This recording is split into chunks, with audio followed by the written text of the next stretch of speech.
Hello everyone and welcome back. आज हम हमारे माइक्रो इकोनॉमिक्स जो हम पढ़ रहे थे पिछले क्लास में उसको आगे कंटिन्यू करेंगे। हम सीबीएसई क्लास 11th का माइक्रो इकोनॉमिक्स का सब्जेक्ट शुरू किए थे, जिसमें सबसे पहला चैप्टर हम लोगों ने शुरू किया था इकोनॉमिक्स के बारे में है। माइक्रो इकोनॉमिक्स क्या होता है, बेसिक इंट्रोडक्शन से रिलेटेड चैप्टर है हमारा चैप्टर नंबर 1। ठीक है, अब चैप्टर नंबर 1 में हम लोगों ने पिछले क्लासेस में बहुत सारे टॉपिक्स के बारे में पढ़ा था। आज हम इकोनॉमिक्स का एग्जैक्ट डेफिनेशन क्या होता है और उसके साथ बहुत सारे इंटरेस्टिंग टॉपिक को पढ़ने जा रहे हैं। ठीक है, चलो फटाफट से शुरू करते हैं।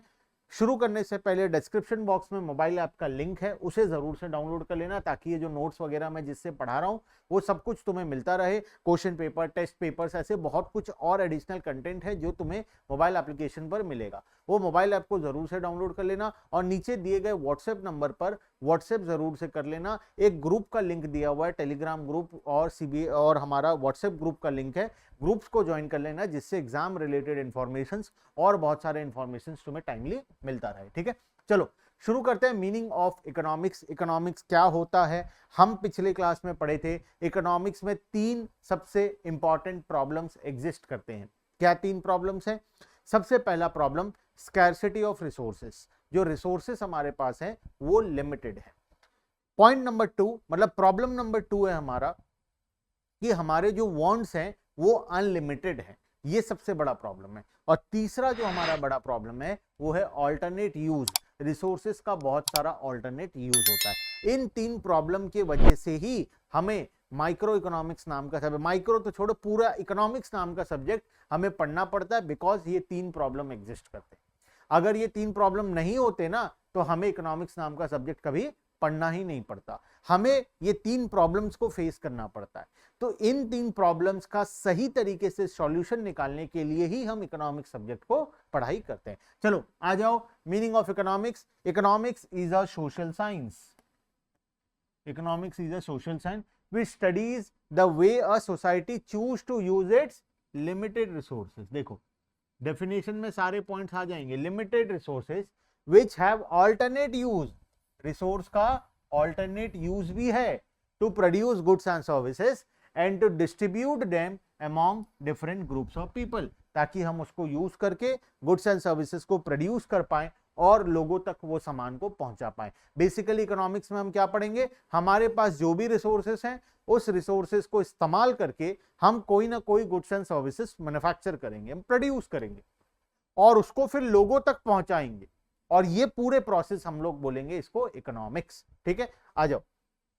What is economics all about? Economics is all about making choices. हम चॉइसेस में हम चॉइस करेंगे। हमारे पास बहुत सारे ऑप्शंस होंगे हमेशा लाइफ में, हमें उसमें से बेस्ट ऑप्शंस को चूज करना है। ये इकोनॉमिक्स सिखाता है हमें। Making choices in the presence of scarcity, it studies human behaviour. इंसान कैसे बिहेव करता है, कब कैसा बिहेवियर करेगा।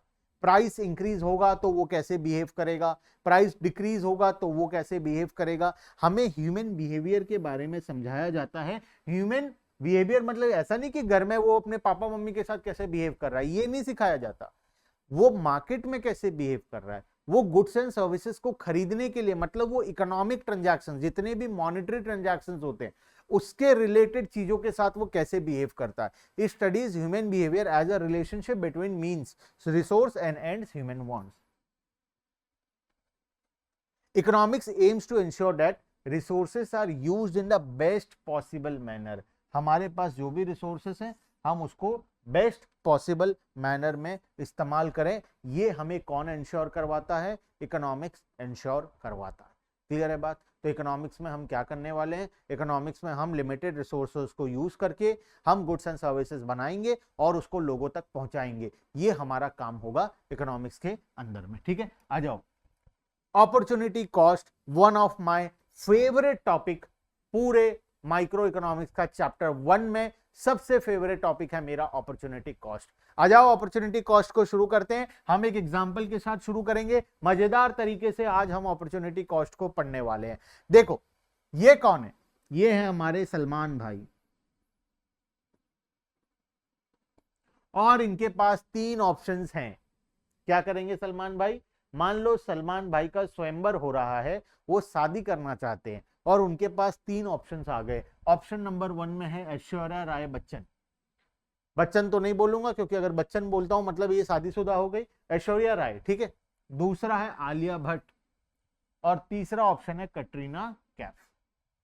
अब ये तो बेसिक सा नियम है, शादी तो किसी एक से ही करना पड़ेगा। मान लेते हैं ये 3 ऑप्शन रखा है, ऑप्शन नंबर 1 में है ऐश्वर्या राय, ऑप्शन नंबर 2 में है आलिया भट्ट और ऑप्शन नंबर 3 में है हमारी कटरीना कैफ। अब मान लो ये जाता है सबसे पहले किसके पास, ऐश्वर्या राय, क्योंकि ऑप्शन नंबर 1 में कौन है, ऐश्वर्या राय है। सबसे बेस्ट ऑप्शन इसके लिए क्या है, ऐश्वर्या राय, तो ये ऐश्वर्या राय को रखा है ऑप्शन नंबर 1 में। मान लो ये ऐश्वर्या राय के पास जाता है और उसका प्रपोजल एक्सेप्ट हो जाता है और इन दोनों का शादी हो जाता है, तो जब ये ऐश्वर्या राय से शादी करेगा इसका मतलब ये किससे शादी नहीं कर पाएगा, ये आलिया भट्ट जो नेक्स्ट बेस्ट ऑल्टरनेटिव है वहां तक नहीं पहुंच पाएगा, क्योंकि शादी तो एक ही से करेगा। मान लो किसी रीजन से अगर ऐश्वर्या राय से शादी नहीं हो पाता है, ऐश्वर्या राय कैंसल है, ये किसके पास जाएगा, आलिया भट्ट के पास, और आलिया भट्ट से ऑप्शन सिलेक्ट हो जाता है तो ये किससे शादी नहीं कर पाएगा, ये कटरीना कैफ से शादी नहीं कर पाएगा। तो इसके लिए अपॉर्चुनिटी कॉस्ट कौन बनेगा, कटरीना कैफ बनेगी। इसके लिए ऐश्वर्या राय के लिए अपॉर्चुनिटी कॉस्ट कौन बनेगा, आलिया भट्ट। आलिया भट्ट का अपॉर्चुनिटी कॉस्ट कटरीना कैफ। कटरीना कैफ का कोई और अपॉर्चुनिटी कॉस्ट है ही नहीं, बिकॉज उसके बाद इसके पास और कोई ऑप्शन नहीं बचेगा। टोटल 3 ही ऑप्शन है।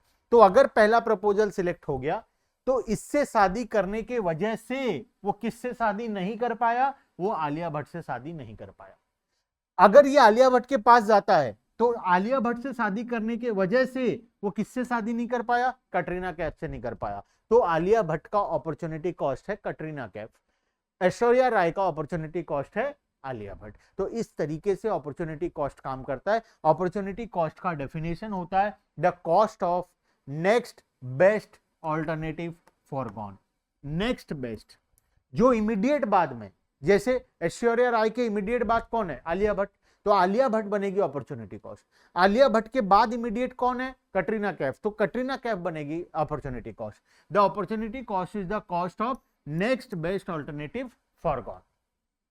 अब एग्जाम में तो ये एग्जाम्पल हम लिखेंगे ही नहीं कि सलमान खान के पास 3 रिश्ता आया है, टीचर पेपर फाड़ देगा, मार्क्स देगा नहीं। तो इस वजह से हम क्या करेंगे, हम एग्जाम में लिखने के लिए एक और एग्जाम्पल अभी फिलहाल समझेंगे, ताकि एग्जाम में अपॉर्चुनिटी कॉस्ट का डेफिनेशन आ जाए, एग्जाम में बोला जाए अपॉर्चुनिटी कॉस्ट लिखने के लिए, तो हम ये आराम से लिखकर आ जाए।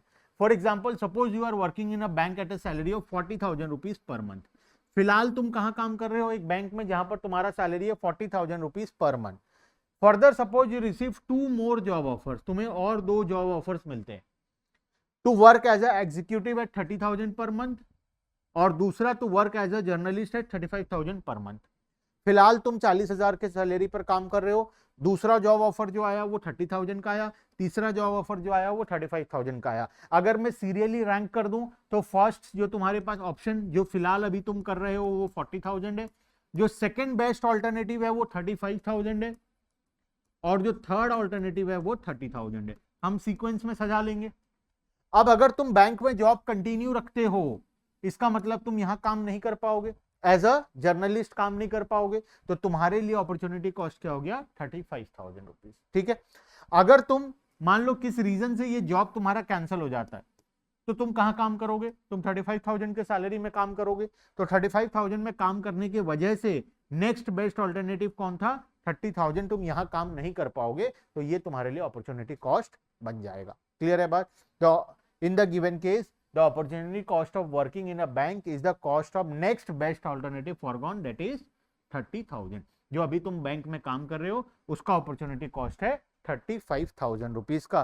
The amount of other goods and services that must be sacrificed to obtain more of any one goods is called opportunity cost of that good। opportunity cost का एक और डेफिनेशन, पहला डेफिनेशन तो ये है हमारा द बेस्ट डेफिनेशन, और साथ में अगर लिखना चाहो तो ये भी लिख सकते हो the amount of other goods and services that must be sacrificed to obtain more of any one goods it's called opportunity cost of that good. और साथ में ये एग्जांपल को पूरा लिखोगे। तो इस स्लाइड में जो भी चीज लिखा हुआ है अगर पूरा लिख कर आ जाते हो तो फुल मार्क्स का गारंटी है। एग्जाम में अगर क्वेश्चन आया अपॉर्चुनिटी कॉस्ट तो क्लियर है बात। चलो अब आते हैं हम लोग एक और छोटा सा टॉपिक हमारा जो कि स्कैरसिटी से रिलेटेड है। स्कैरसिटी क्या होता है, what do you mean by scarcity. Scarcity का मतलब हमें पता है शॉर्टेज, हम शॉर्टेज को बोलते हैं स्कैरसिटी, ठीक है।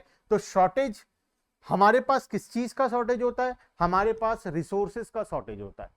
हमारे पास रिसोर्सेज का कमी है, हमारा वांट्स तो अनलिमिटेड है, हम अनलिमिटेड सामान खरीदना चाहते हैं, हमारे वांट्स एक खत्म होते हैं दूसरे आ जाते हैं, लेकिन जो रिसोर्सेस हमारे पास होता है वो हमारे पास हमेशा लिमिटेड होता है। तो स्कैरसिटी का मतलब होता है, scarcity refers to limitation of supply in relation to demand for a commodity. अगर डिमांड ज्यादा है सप्लाई कम है, इसका मतलब मार्केट में क्या है, शॉर्टेज है। When demand is more than supply, मान लो दुकान में 10 लोग लाइन लगाकर खड़े हैं, 10 यूनिट बिकने वाला है, 10 लोग सबको एक एक यूनिट खरीदने के लिए खड़े हैं, लेकिन दुकान वाला के पास अवेलेबल है 4 यूनिट सिर्फ, तो 6 यूनिट का शॉर्टेज हो गया। Because here demand is 10 unit and supply is only 4 unit. तो जब भी डिमांड ज्यादा होगा और सप्लाई कम होगा तो उस केस में स्कैरसिटी का सिचुएशन बनेगा। और इकोनॉमिक्स का सबसे बड़ा प्रॉब्लम यही है कि स्कैरसिटी है। अगर स्कैरसिटी होता ही नहीं तो इकोनॉमिक्स होता ही नहीं। तो स्कैरसिटी है इसीलिए तो इकोनॉमिक्स है। Scarcity refers to limitation of supply in relation to demand for a commodity. It refers to a situation when wants exceeds the available resources, जब हमारा want exceed कर देता है हमारे available resources को। limitation of resources is not the only problem, ठीक है। in addition to being scarce, resources can have alternate or different uses। तो हम पिछले क्लास में 3 पॉइंट्स पढ़े थे। सबसे पहला पॉइंट था हमारा लिमिटेड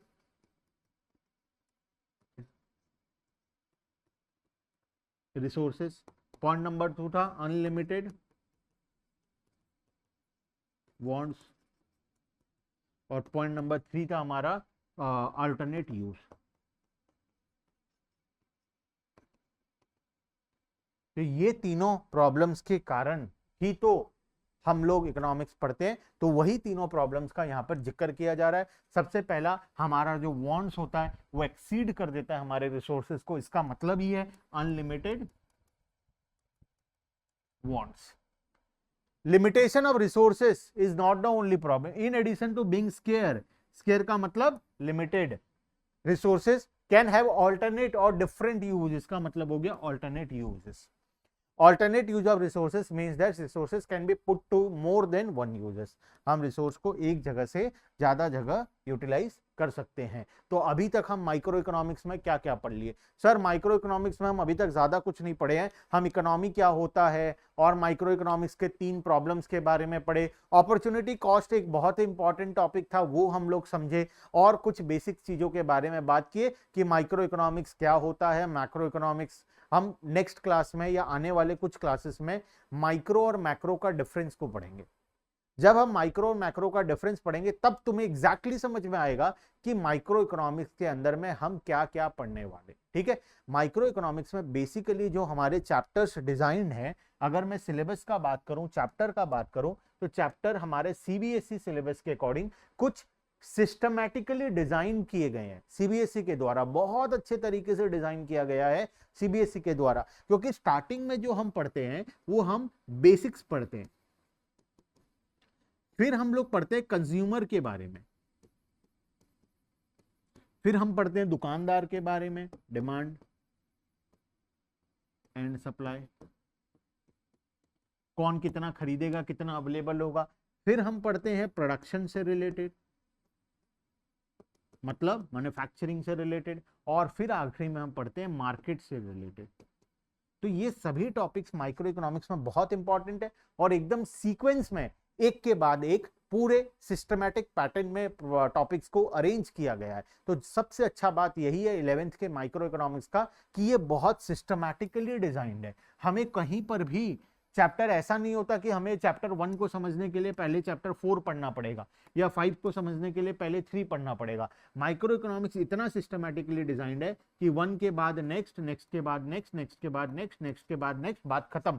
पूरा सीरियली और सीक्वेंस में डिजाइन किया गया है सीबीएसई के द्वारा, जो कि बहुत अच्छी बात है। तो हम एक एक करके पढ़ते चलेंगे, पूरे एंड तक अच्छे तरीके से पूरे सभी चीजों को समझते चलेंगे। मोबाइल ऐप को जरूर से डाउनलोड कर लेना और ग्रुप्स को जरूर से ज्वाइन कर लेना, जिससे कि तुम्हें बहुत सारा एडिशनल बेनिफिट्स हम पहुंचा सकें। ठीक है, bye bye everyone and thank you.